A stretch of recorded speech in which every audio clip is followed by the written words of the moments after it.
Hey guys, how's everybody doing? So this is my WLS post-op Lapband update video, week 33. Holy crap. I can't believe it's been 33 weeks. And I have not really been doing a whole lot of progress updates because there's not been a whole lot of progress going on. And I kept thinking that maybe I had stalled, or maybe, God forbid, that I had lost everything I was going to be able to lose. And I kept thinking, well, my exercise must not be right, or my food must not be right, or there's just got to be something going on. And I just kind of just chalked it up to that. And I didn't want to face the reality that I knew I was going to be needing surgery, and that was my problem. That I'm going to be having major surgery, and very soon. It looks like probably tentatively the end of this month. I go on the 18th to get an ultrasound, and then I will get my surgery day then. And my gynecologist says he wants to do it before the last week of this month, or during the beginning of the last week of this month. So if the schedule permits, then that's when it'll be happening. If not, it'll be happening the first week of March. Now, obviously, a hysterectomy is something that everybody probably knows somebody that's had one, and they are a major surgery.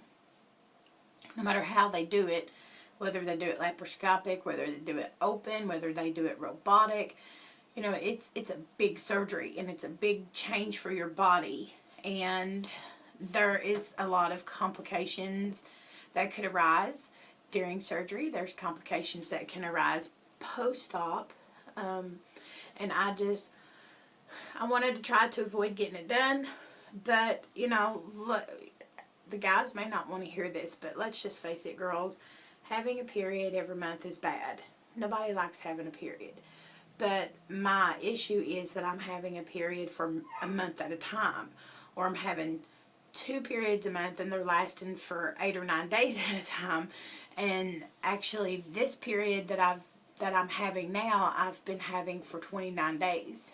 So that's not good. You know, it's causing me health issues.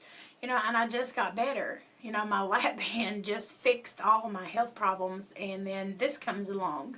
So, you know, I'm struggling with the blood loss. I'm struggling with low counts. I'm struggling with low iron, anemia. I'm retaining a god-awful amount of fluid. And I was talking to Ginger and Danielle the other day, and, you know, like an idiot, I got on the scale and I had gained weight. And, you know, I talked to my Lapband surgeon, and I talked to my gynecologist, and they both told me, you know, it's kind of stupid to weigh right now because you're retaining way too much fluid to get anything accurate, and even if you're losing, it's not going to show because of fluid. And I knew that it was getting bad because if I've been down or anything for any amount of time, my legs hurt, like horribly hurt, and, you know, I'm getting some edema. So I have to get this surgery done, guys. The reason I'm making this part of my journey is because how do you deal with major surgery when you have a band? And there's a lot of obvious things that you have to deal with, like your band and your port, and whether or not your band stays full or whether it gets emptied, and, you know, the position of the port. My surgeon is hoping to do robotic, which is supposed to be a whole lot better for you, and I'm hoping he can do robotic because the healing time is a little bit less, and it's a lot less bleeding, a lot less of everything. So that's what we're aiming for. However, the position of my port is proving to be a problem, and he was really worried about that. That's why we're doing the ultrasounds and stuff first, because even if he doesn't laparoscopic, where my port is where the robot would go, or where the main incision for laparoscopic would go. So the port's an issue, and he's hoping that it's not going to be too much of an issue. He said it was kind of turned to the side, so he's hoping that he can go in the side of it, but then you have to worry about your tubes, and it's a whole lot of things to have to deal with.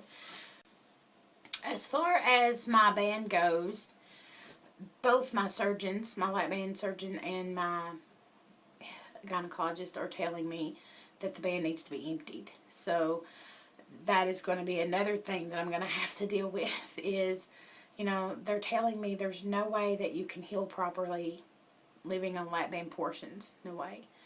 And that you have to have a lot of nutrition. So that's scary. I'm scared that I'm going to gain weight. I'm scared that how long is it going to take before I can get my fluid back. But the way I understood it is, unless you're having band-related surgery, then you can go as soon as, like, whatever surgeon is doing whatever surgery you're having. So as soon as my gynecologist says, okay, I think you're healing good, I think you're good to go. If your band doctor wants to put your fluid in, he can. And the way I understand it is, he will do whatever I have in my band now, which is 6.5. He will put me half of that in 1 week and half in the next week.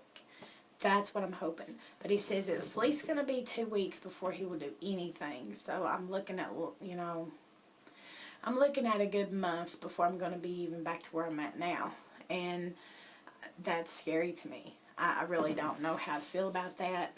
I don't know how I feel about a lot of things. I hope that you guys will bear with me while I'm doing this mini-series of my surgical experience. You guys will get to see some funny videos of me doped up post-op too, probably. So, stick in there. It's going to be some laughs. I mean, let's face it, my lap band post-op video was freaking hilarious. So, hopefully you guys can learn from this in case anything comes up for you guys. I just love you guys. Y'all are fantastic. And I'm hoping that even people outside of my group of friends that watches my videos, I'm hoping, maybe somebody else can watch this and it'll take away some of their fear. Like I said, that's why we all do these videos, to help inform people and to remove their fears about things. And, so hopefully that's what I can do. And if anybody out there has had a hysterectomy or had major surgery after their band, please inbox me or message me or comment or whatever you want to do and let me know about your experience. And I have a list ready. If anybody wants me to add any questions to the list, I have a appointment with my gynecologist coming up with a whole bunch of questions. Danielle just shot me full of questions. Fantastic questions too. It's just like, wow, never even thought about that. Because now when they do a hysterectomy, they take your cervix and your uterus. So, and that's something new. They normally didn't always take the cervix. So yeah, that's going to be something new.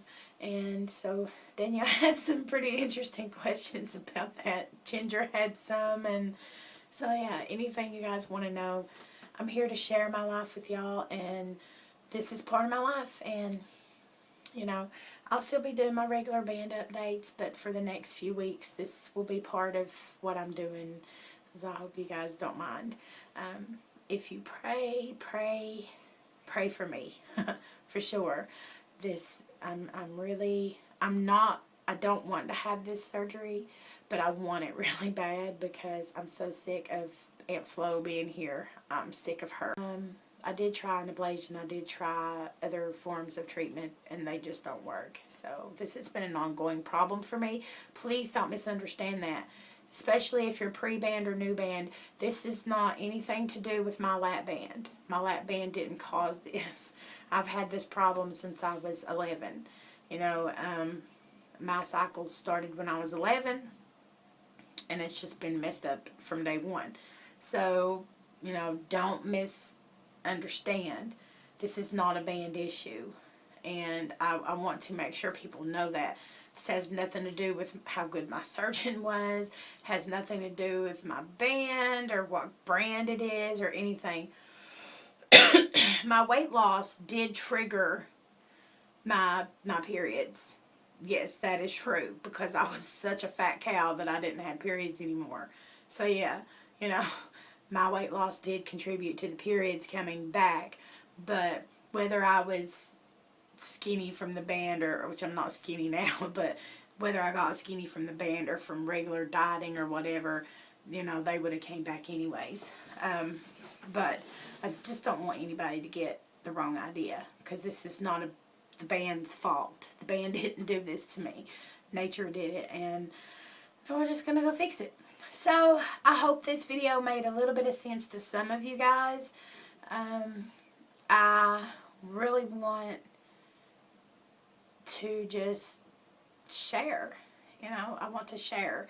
Sharing my band surgery was one of the best decisions I ever made, regardless of the bad stuff, you know, regardless of the bad people that I've met and the judgmental people that I've met, and, you know, this is still a good experience. I've been on YouTube for a long time. I was on YouTube way before I ever got a lap band, and I'll be on YouTube probably until I think I'm just too old and wrinkled to do it. But so this is just an experience I really want to share with you guys. And again, you know, just pray for me. I'm really ready to get this done. I do want to do a couple shout outs, and please forgive me if I forget anybody, but first I want to say congratulations to Grace Gibbs for reaching Wonderland. Congratulations, Gracie. I just love you, and I'm really proud of you. I am planning on dancing for you. I've not got there yet, but I will get there. Give me some time. Amin, congratulations to you for hitting your 100-pound mark. That is fantastic. I'm really happy for you. That is just awesome. Really awesome. I know that you've worked really hard, and I think that was it. I think. But if I forgot somebody, I'm sorry, and I'll catch you on my next video. But I love y'all, and God bless every one of you guys, and we will talk to you guys Wednesday. And I know my videos are off. I'm off, but I'm going to be doing them on Wednesdays from now on if nothing bad happens. So, I'll see you guys later.